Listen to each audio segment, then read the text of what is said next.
Y están con nosotros en esta mesa Marta Anaya, columnista política del periódico El Heraldo de México. ¿Qué tal, Marta? Hola, ¿qué tal? Estaba ya cruzando porque está Luis Miguel González, director general editorial del periódico El Economista. Encantado. Ahora, moralmente derrotados, el oprobio, eso es lo que percibe. ¿Qué es lo que tú percibes de esta afirmación del presidente? Bueno, para empezar, la verdad me sorprendió. Creo que del informe fue lo más fuerte. Si hubiera un mensaje político, este hubiera sido. Sin duda. Bueno, y cuando habla de a partir de ahora, al arrancar, el poder económico está separado del poder político. Creo que son los dos grandes mensajes políticos, pero te interrumpí. No, de hecho, pues, quizá empecemos por ahí. Para mí fue un gran mensaje político, todo lo que llaman informe.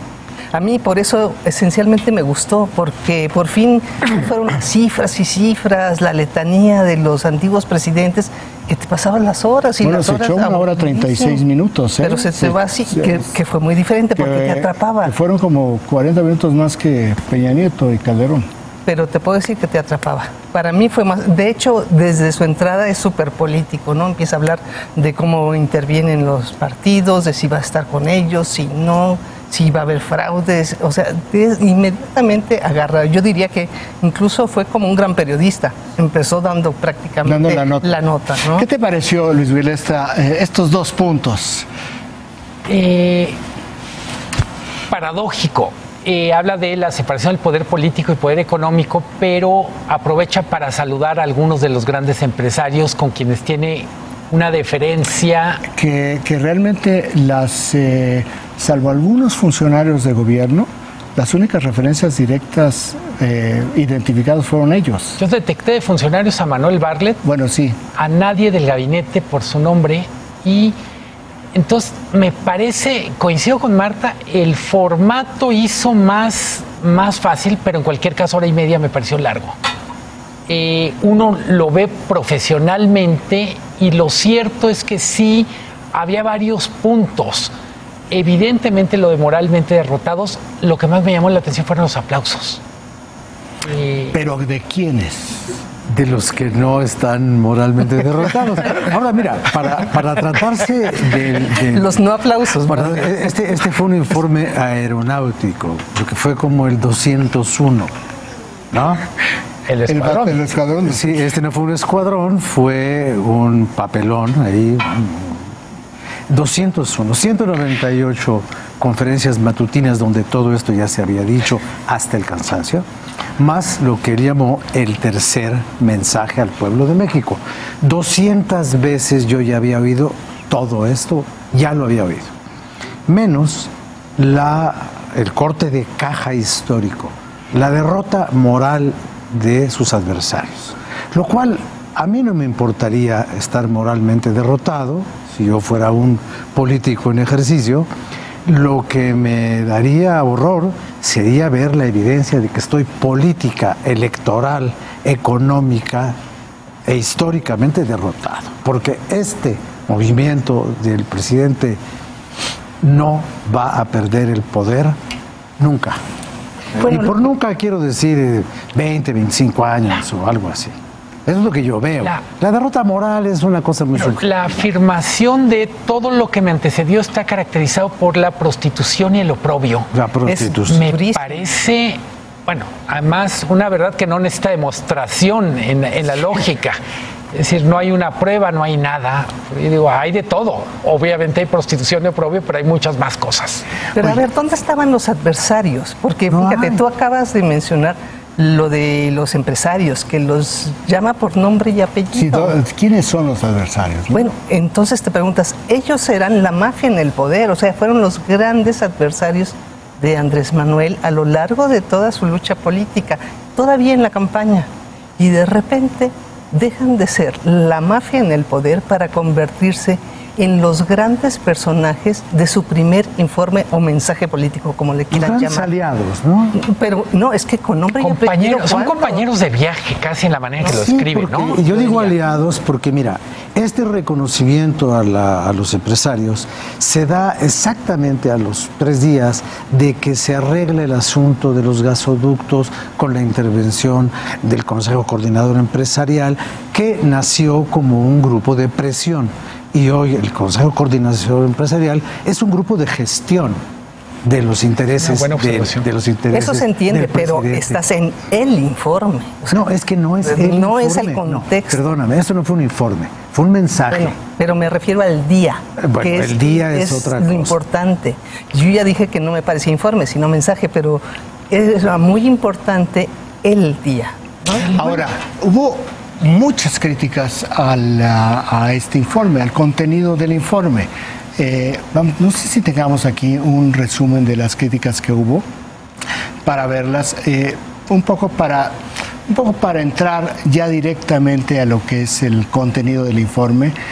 Una buena parte de las críticas tiene que ver con que pues el México que planteó en términos de datos no corresponden al México de la estadística y que ahí hay una disonancia y hay una serie de contradicciones, incluso que hay algunos elementos que son mentiras. Vamos a ver qué es lo que dijeron líderes de oposición y también algunos de su propio partido o de su propia corriente.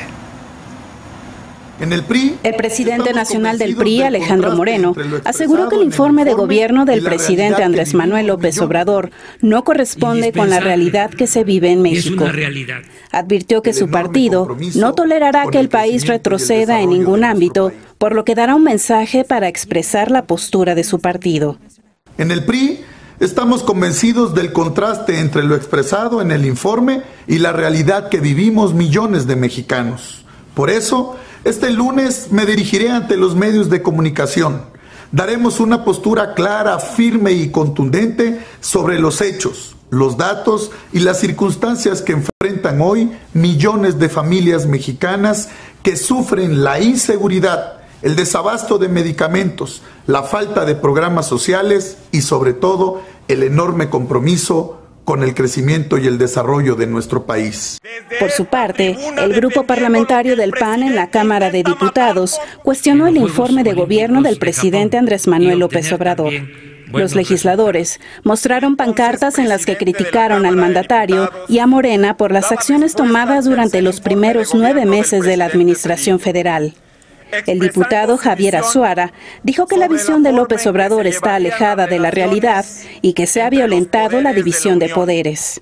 Hoy, en Acción Nacional pugnamos por un México donde prevalezca el respeto entre las personas, el respeto por la división de poderes, el respeto por el federalismo, el respeto a los contrapesos y a la República. Quiero decirles a todos los mexicanos... Por favor, de nuevo, respeto al orador. Quiero decirles a todos los mexicanos que aquí está y estará Acción Nacional desde esta tribuna defendiendo lo que el presidente intenta matar poco a poco. No vamos a permitir que se termine por matar nuestra libertad, porque con este primer informe nos deja claro que su visión de país está muy alejada de la realidad. Mientras que la senadora del PRI, Beatriz Paredes Rangel, se refirió al desempleo, a la falta de medicamentos en los hospitales y a las agresiones contra mujeres. Señaló que en el gobierno hubo decisiones precipitadas de concentrar adquisiciones o reducir presupuestos en áreas claves sin un diseño de transición que evitara la crisis. La reiterada respuesta de que todo lo que se decide es para erradicar la corrupción tiene eficacia política, incluso electoral, pero es disfuncional para la conducción correcta y la gobernabilidad. Deja vacíos y confunde procesos. Puede concluir en la demolición de las instituciones. Daniela Luna, Foro TV. Profundamente desalentador. Luis Miguel, en términos de datos, en términos de afirmaciones, ¿qué tanto estuvo correcto el presidente? Pero no quiero que me respondas ahorita, vamos a un corte. Tienes unos cuantos minutos para pensar todo lo que nos vas a decir. No se vaya, regresamos.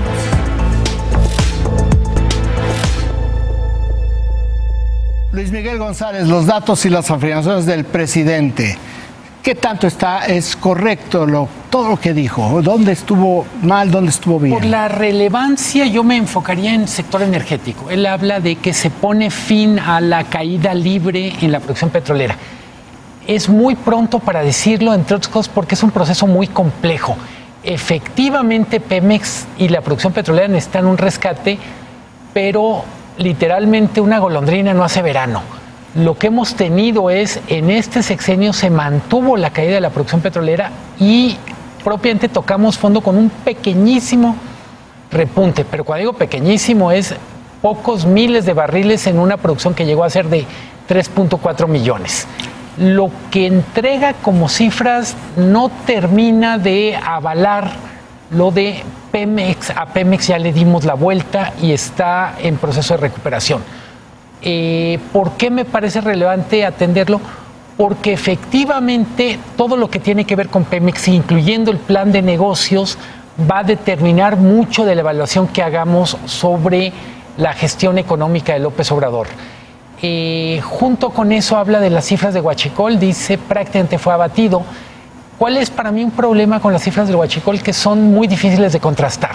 Es decir, son sus cifras. Bueno, Pemex ha reportado que hay un mayor número de tomas clandestinas hoy de las que había en enero.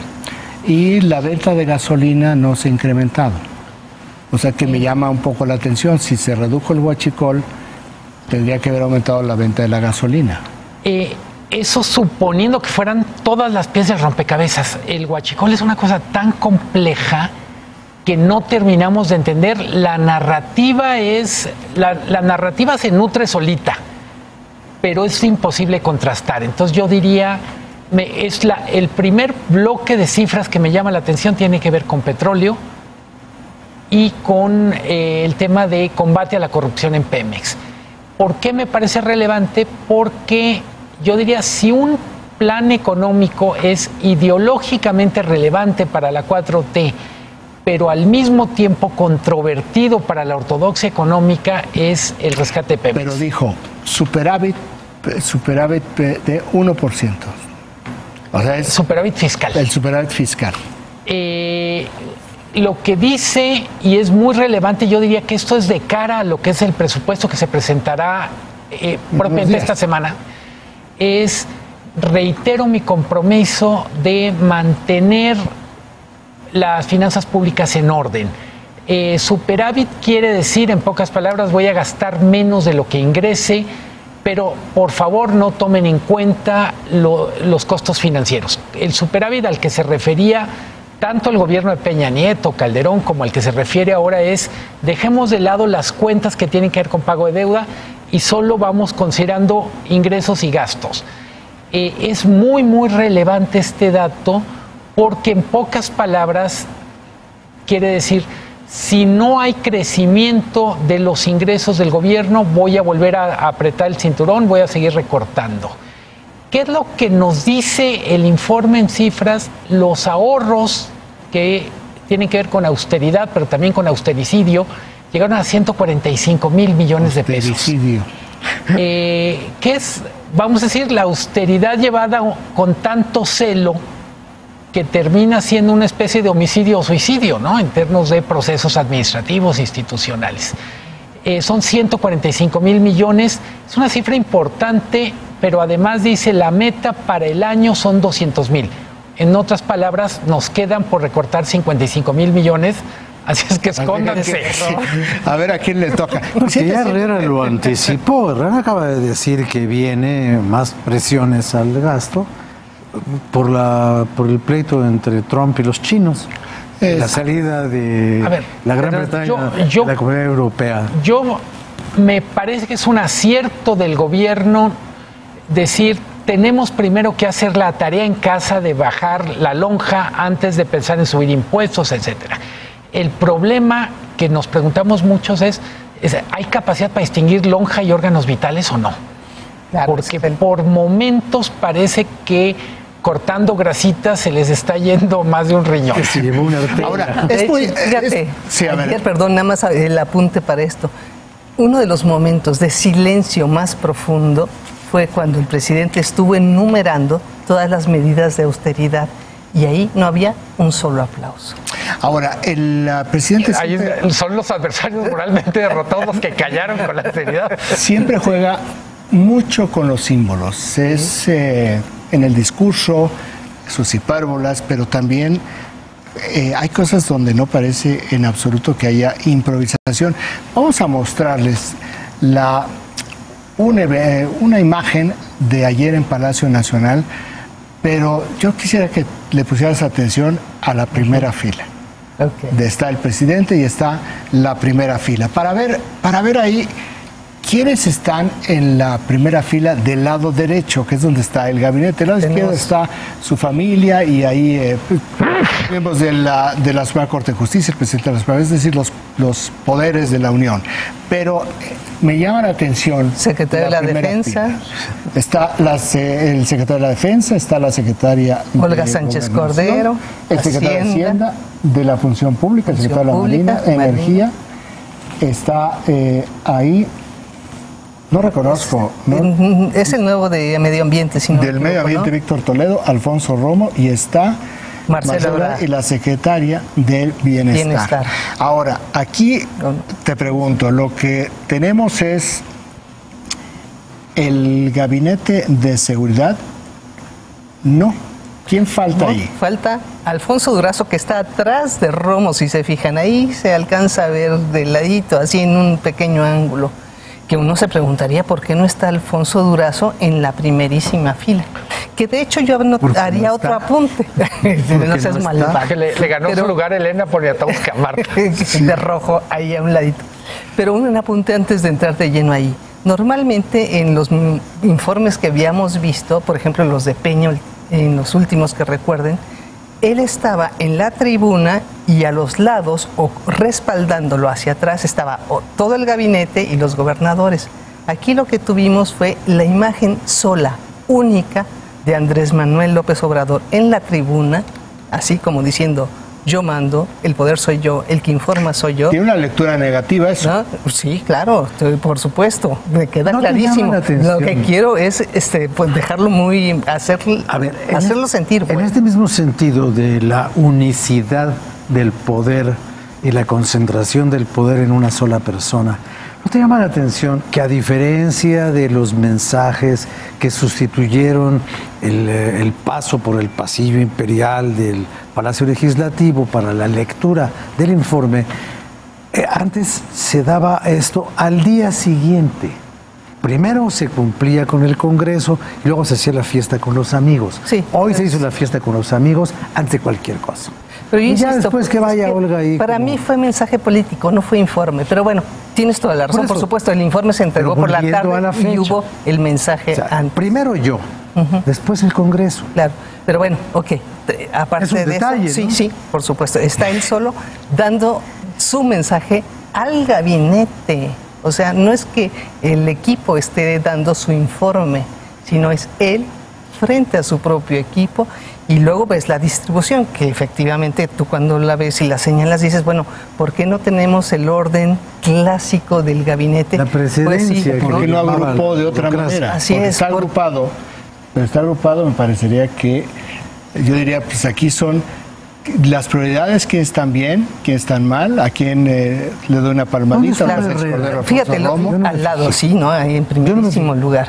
Pero lo de Durazo creo que es muy significativo, porque una de las grandes discusiones en toda esta etapa fue si se militarizaba o no la Guardia Civil y si iba a estar por encima de la parte del Ejército y de la Marina. Y resulta que tú pones en esa primera fila al secretario de Defensa, de Marina, y al de Seguridad lo mandas atrás. El presidente agrupó en una parte, no sé si fue en una parte de las que improvisó, cuando habla de la seguridad y de las Fuerzas Armadas, y está hablando en un contexto militar, mete a la Guardia Nacional.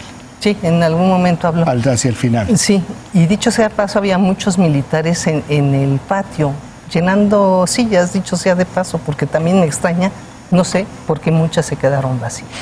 Pues porque no invitaron, se les olvidó a la gente que hacía las invitaciones. Pero a ver, entonces, aquí tenemos una información, pero tenemos una información que es coja, pero tenemos un mensaje político que es muy poderoso.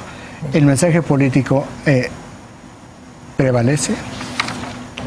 Yo diría que sí, pero no solo ahora. Él de alguna manera lo ha dicho, mejor dicho, de muchas maneras, es la obsesión de los tecnócratas por las cifras fue un error, tenemos que privilegiar conceptos, etcétera. Entonces, de alguna manera, tengo la impresión que entrega las cifras en el informe, en el documento, porque está obligado a hacerlo, pero de su gusto lo haría un poco como al estilo del Plan Nacional de Desarrollo, que es muy pocas cifras de los dos, y muchos conceptos, que en algunos casos es indistinguible cuándo son conceptos como tal y cuándo es ideología. También hay que decirlo. Luis Miguel, muchísimas gracias por estar aquí en esta Marta Anaya, encantado que estés aquí con nosotros. Gracias a todos.